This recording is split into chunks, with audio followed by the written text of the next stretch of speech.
The Unplayable Podcast is proudly presented by Qantas, the official podcast partner and the official airline partner of Cricket Australia. Once again this season, Qantas is proud to be flying Australia's cricketers as they take on the world.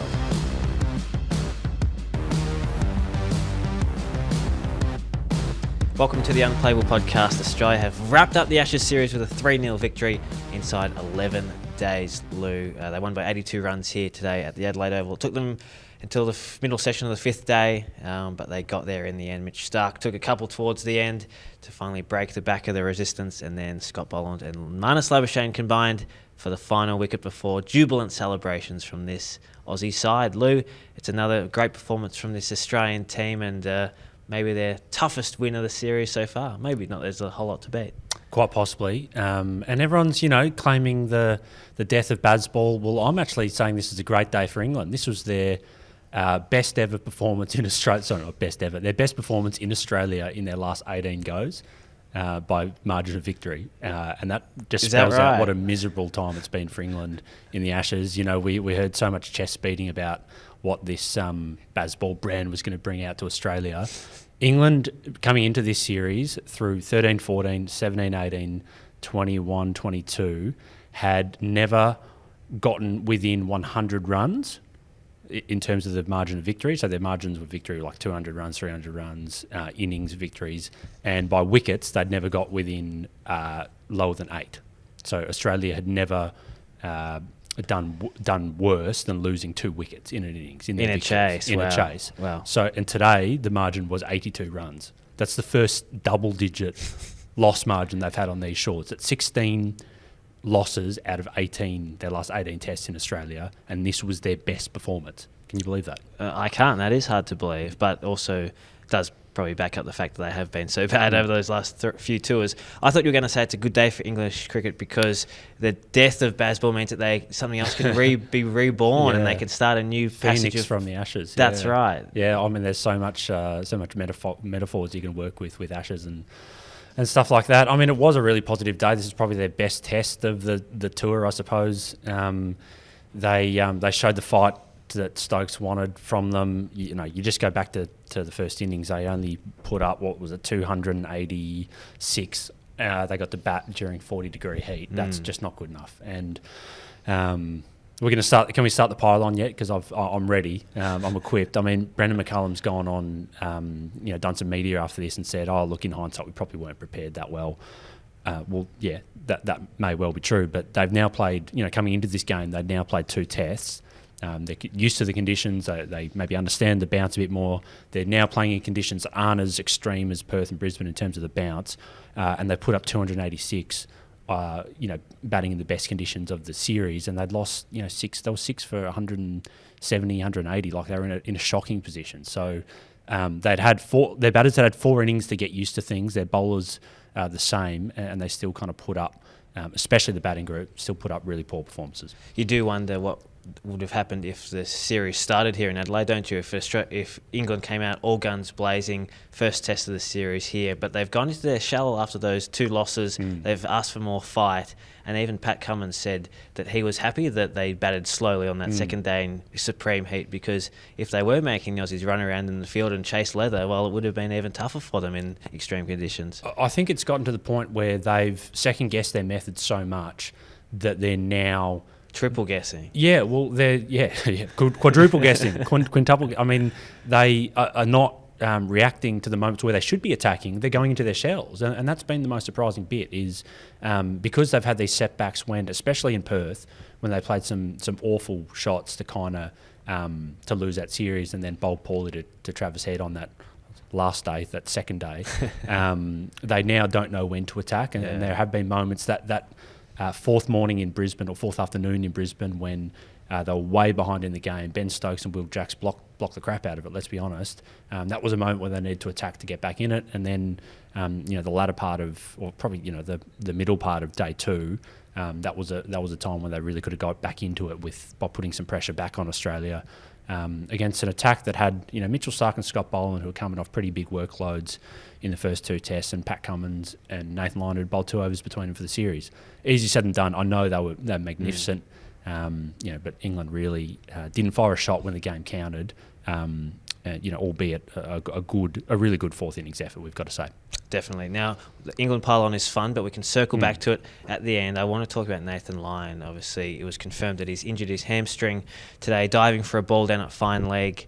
He got up and he sort of threw the ball back in and then immediately clutched at his right hamstring, left the field on his own accord, went down, got some scans pretty quickly, and then the news came through, also quite quickly that it was a confirmed hamstring injury. It means that Boxing Day and the Sydney Test are definitely in doubt for him, and it does beg the question: who comes in as the spinner now? I've got some stats on the Shield, but what's your first thought straight off the bat? Yeah, first thought is it really sucks for Nathan Lyon, a guy who you felt like had shown in this test that he hadn't lost any of the that beautiful stock delivery. When he gets in the right conditions, when he gets on bouncy Australian wickets, he can be a real threat. He was fantastic. He cracked the game open for them late last night. Labuschagne said that they don't win this test potentially without him. So huge endorsement. He kind of shown if there were any doubts, he kind of proved them wrong. His mid-spell bowling to get Australia to the second new ball, and he'd bowled more than 50 overs, I think, in the test by that point. That's when his hamstring went. Kind of an unusual one. Like often, not a big soft tissue expert, but I reckon it's often the ones where you're chasing balls to the boundary that you really extend the hamstrings, especially with some fatigue. That's when they go. This was he had to kind of set off quickly, quite late. Like he didn't have that far to go. The ball went really fast to him down at fine leg, and he's made the stop, and it's just kind of gone in the dive potentially, or as he's trying to dive. Bigger picture, you wonder, has he got if it is a really serious injury, has he got the appetite for a big rehab again? We know he had the huge, I'd suspect it probably wouldn't be as bad as the calf injury that he did in at Lord's 2.5 years ago. But, when you're 38, going on 39, it gets harder and harder to come back from soft tissues. So, that's my first question is, does he have the appetite to do that? We know he wants to get to 2027. And then, the three spinners, I'm interested to hear the numbers on who you've got in line to replace him. Well, if we just look at the injury in terms of football terms, and it's not like for like, of course. But that's always how I think of injuries, just as a rule. Yeah. Well, hamstring injuries are generally between 3 to 4 weeks. Like it's not as if they're on the longer end of things. So hopefully it's not too bad and he can be back bowling by the end of the summer. But we'll just have to wait and see, won't we, on that front. In terms of the Sheffield Shield numbers, bit skewed because some players have played more matches than others. But Corey Roccachola, he's played 6 matches and taken 20 wickets at 28. So that's probably the best record of the group. Todd Murphy's also bowled well from what I've seen this season so far. He's got 10 wickets at 23 from 4 matches. And then Matthew Kuhnemann, who's been the go-to in subcontinental conditions, he's only played the 2 matches for Tassie so far this season, taken 4 wickets at 36. And then in terms of pure numbers, Mitch Swepson has the most out of all spinners in the tournament at the minute, 21 at 36. He's played all 6 matches to date. Yeah, well, 10 of those came here at the Adelaide Oval, so he might be thinking that the injury came one test too late for him.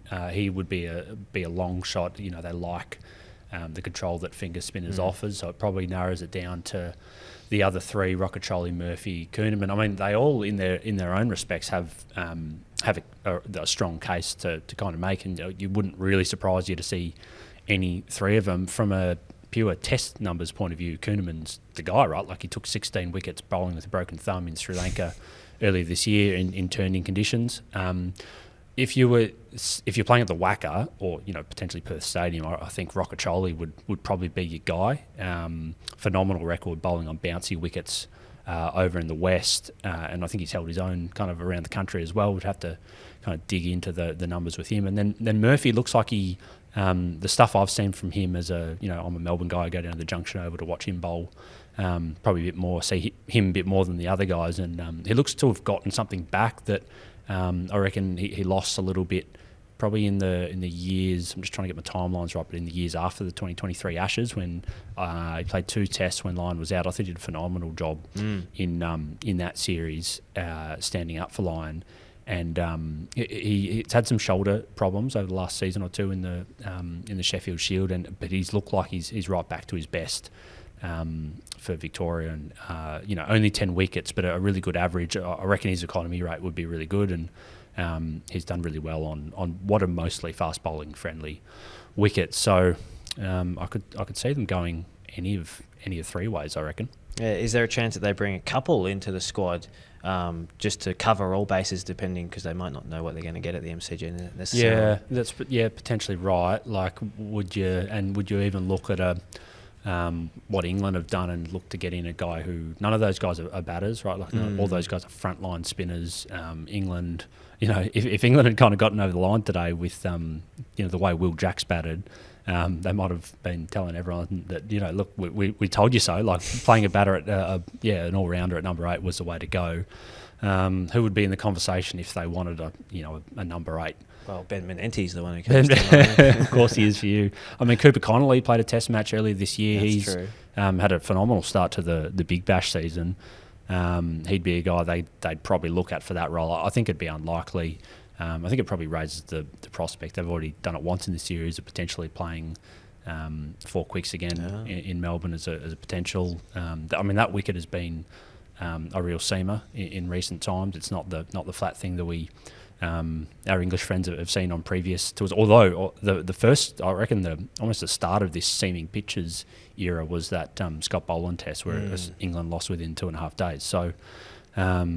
You'd think I think the style of this Australian team is to pick the guy they think will play or think will be, will play if they do pick a spinner, and they probably don't want the drama of, if it was, say, Rockacholi and Murphy and those two bowling in tandem and the drama around who's going to get picked. I think they like to avoid that kind of thing. Yeah, and of course last year's Boxing Day test went right until the end of day 5, didn't it? So it looked like it might happen here as well, as Will Jackson, Jamie Smith dug in a bit today. Smith got on a run as he passed 50, hit 4 fours in a row, and then was out trying to hit a fifth, basically straight up in the air off Stark, caught by Cummins, and that was the one that sort of broke the camel's back. It all happened pretty quickly after that. It was a long partnership between those two after we had a bit of rain here this morning. Pat Cummins admitted that his mind did wander to previous times when the England batters have got away, so I'm sure he would have been as relieved as anyone to hold on to that catch at mid-on. He said his mind went back to Lords, didn't he? And that he had to remind himself that when Lyon went down at Lords and they were without their frontline spinner, that they actually did win that test, despite Stokes playing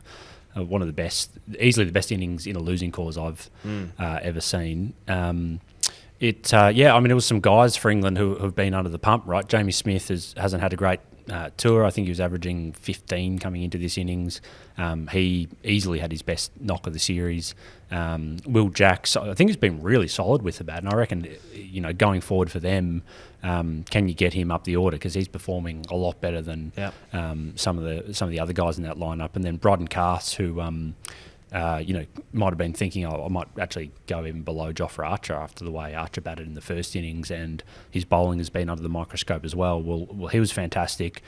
Smith and Jacks put on 91 together, and just played it beautifully. Like they saw off that early little bit where Australia were just kind of plugging time essentially to get to the second new ball, and then they played it sensibly, and then Smith kind of sensed his opportunity when Stark and Cummins come back on, and realised they might be a little bit wayward, or you might be able to bash them off their length, given how many overs they'd bowled in the test, and played it pretty well until he just went for one too many off Mitchell Stark. But it's very hard to be critical of those guys.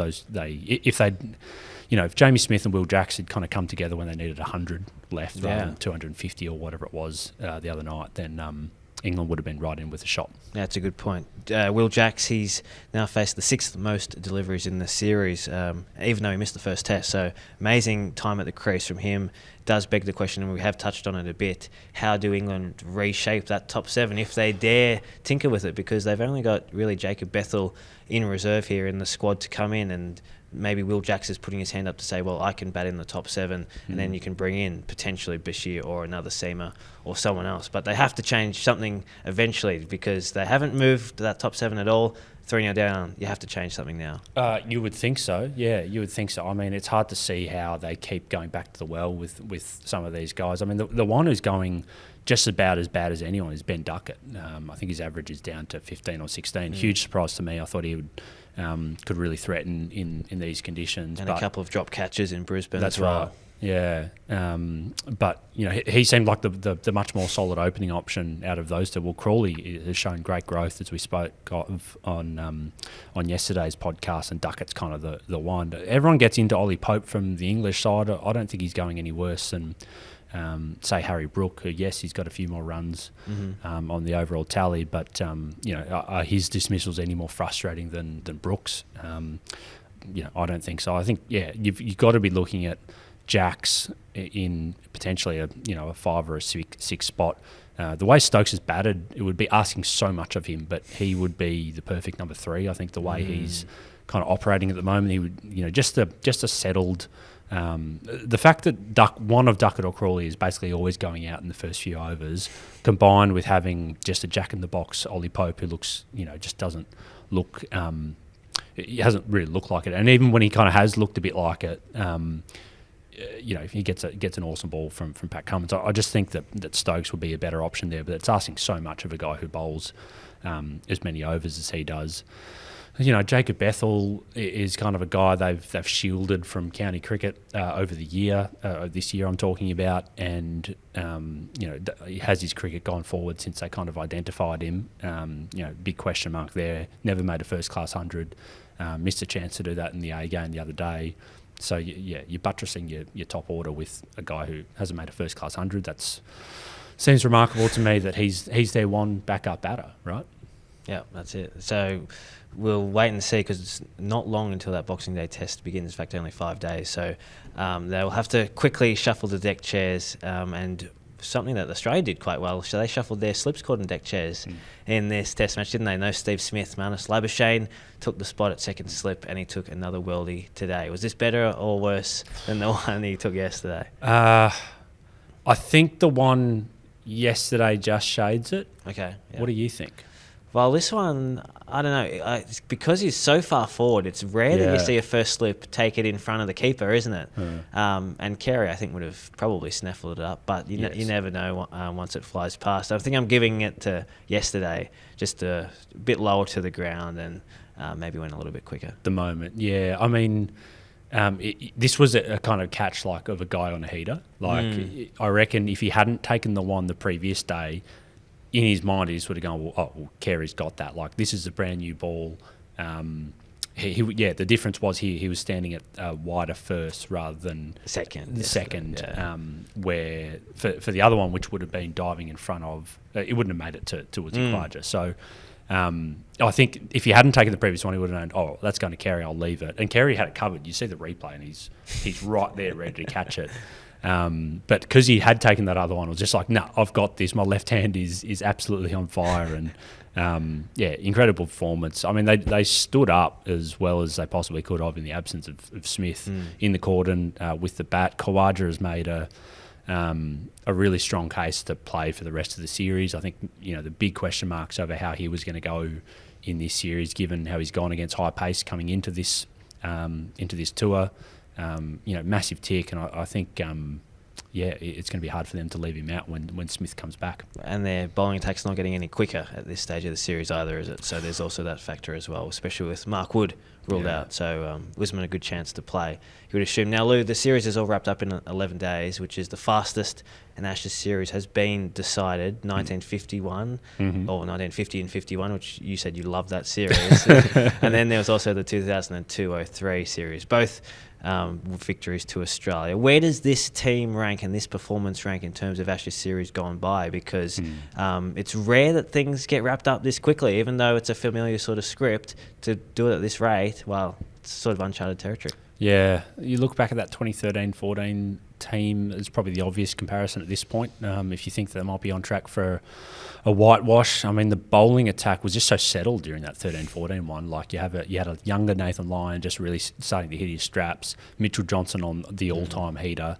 Harris and Peter Siddle as Harris was great in that series, but just 4 bowlers, no real all-rounder from. Watson played a little bit, but the whole team didn't change the whole series. That was pretty remarkable. Whereas Australia have had 14, 15 guys play already. They've had I think 6 guys who have taken 5+ wickets in the series already. Wow. Compared to that 13, 14 when just 4 guys basically played the whole series. So.